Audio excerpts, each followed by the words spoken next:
Ano ho, si Kapitan, oo. At considered na media na rin to, media vlogger na rin to.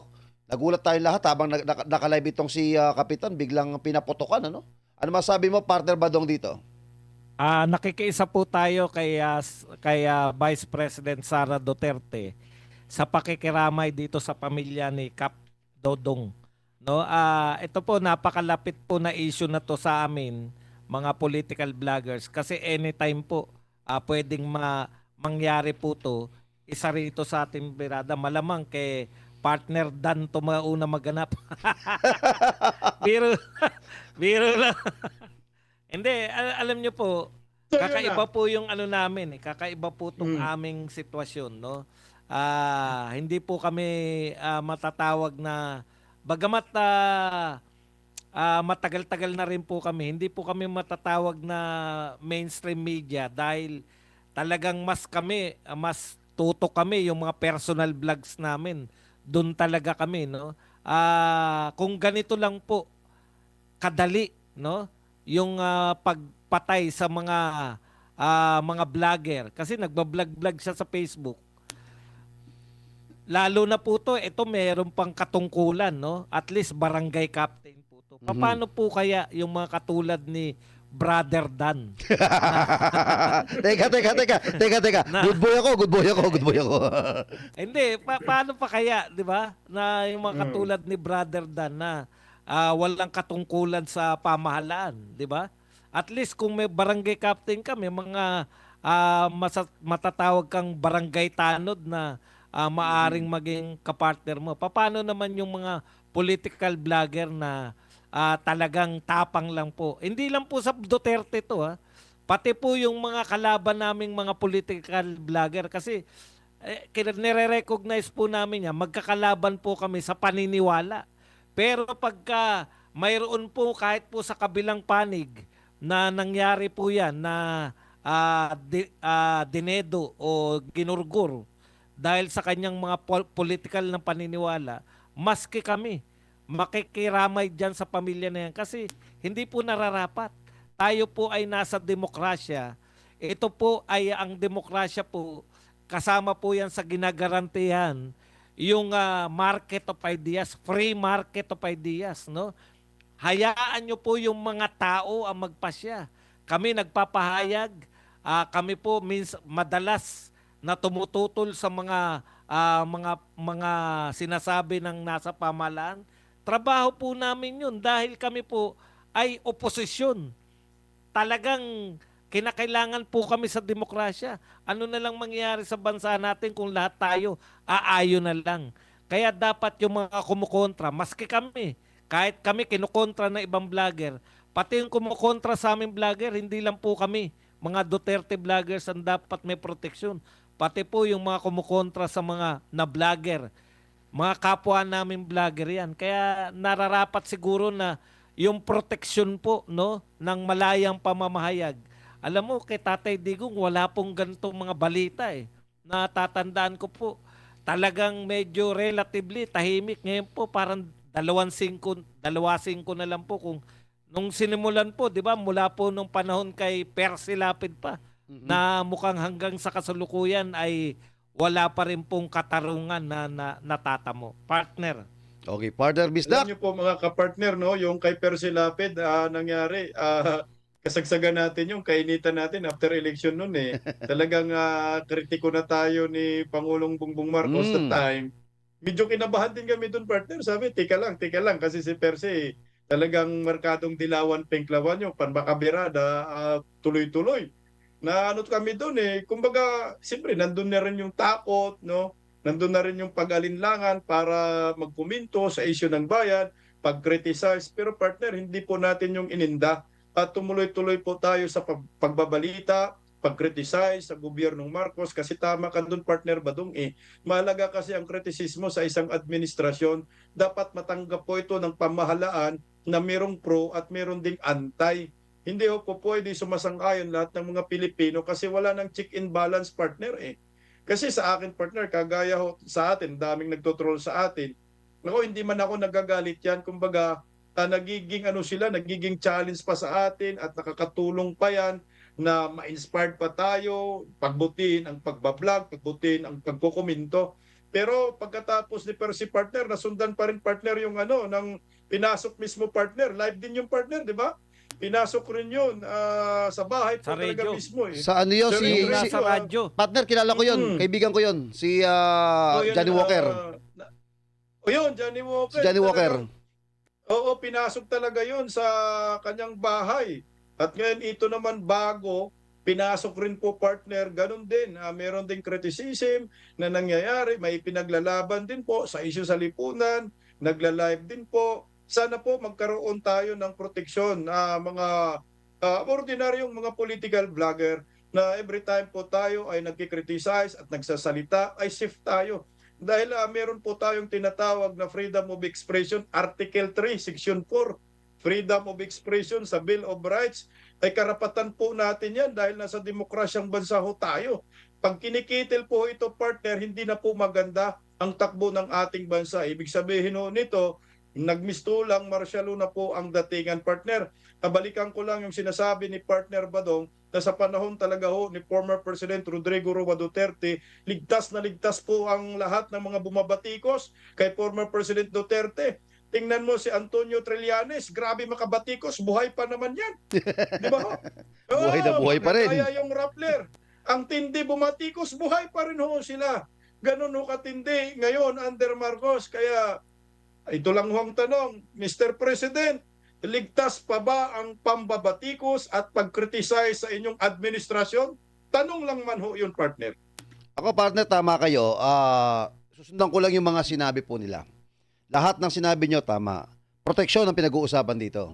Sino kaya ang mag-iisip sa Kongreso o maging sa Senado na, kasi part na tayo ng buhay ng araw-araw ng lipunan eh. Yung mga vlogger, nagagawa sila ng batas para protektahan tayong mga political, mapakalaban man, mapakampi man, di ba? Na, kasi alam ko sa mainstream media, they are allowed na magdala sila ng mga baril, di ba? Kung kailan bumili ng mga baril, magkuha ka ng lisensya. Ngayon, tayo ay kasama na tayo diyan eh.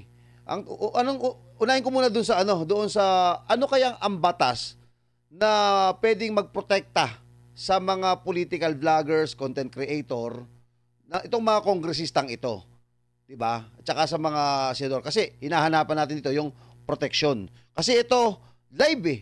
For the second time around, bukod kay Johnny Walker na pinasok doon sa loob ng bahay, ito pinasok din to habang naka-live. At alam naman natin si Sir Oscar, known as Dodong, Kapitan Dodong, ang ang kanyang advokasya against corruption. So, tayo, halos pare-parehas lang tayo. Ang advocacy natin, lumalaban tayo sa corruption eh. Ang tanong dito, hanggang kailan tayo safe sa administrasyon ni Pangulong Bongbong Marcos? Yan ang malaking question mark. Ano masasabi mo, Father Badong, sa second round? Sana sana nga talagang maproteksyonan. Kaya tayo rin mga political vlogger, lagi po tayong aware na itong ginagawa po natin ay nakakasakit, no? Nakakasakit tayo. Natatandaan ko lang, partner, yung secured, pag alam ng presidente yung ginagawa niya, walang insecurity. Sabi nga ni partner Bisdak, si Trillanes nga, 'di ba? Malayang kaya yung sinasabi po nila si Dilima, biktima si Dilima. Bakit si Dilima nakulong?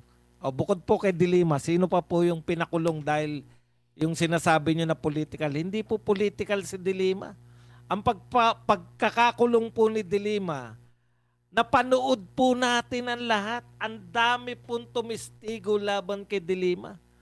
Kung meron pong dapat, kung sinasabi niyo po na totoo na pinapakulong ni Duterte yung mga political na kalaban niya, bakit laya nga si Trillanes? Bakit si Leni Robredo? Bakit si Rizal Ontiveros? Si Kiko Pangilinan? Alam niyo po ba ang panawagan nila?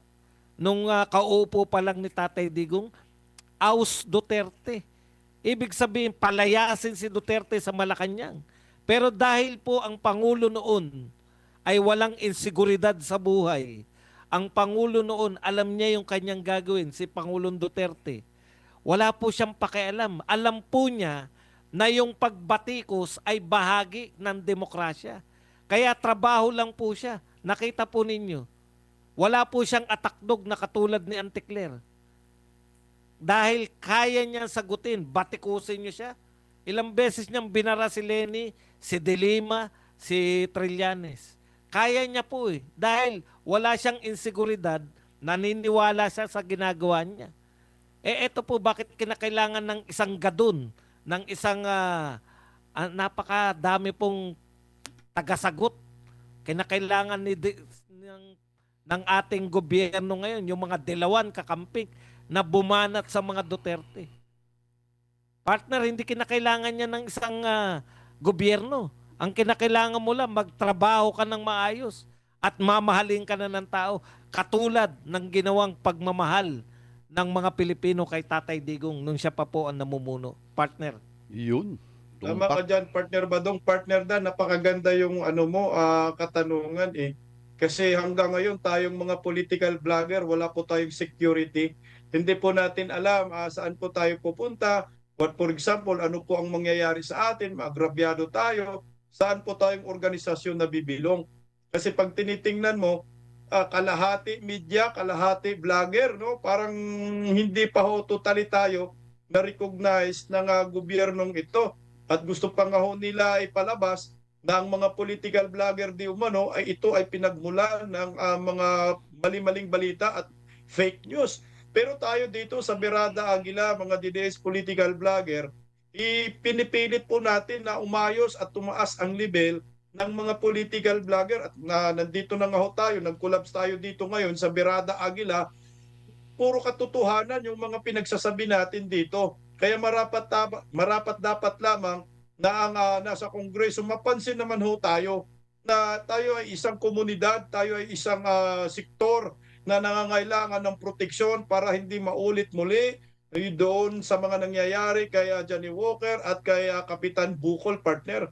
Siguro partner, magkaroon tayo ng isang representante diyan sa Kongreso. Magkaroon tayo ng isang Berada party list, partner, Berada Aguila party list.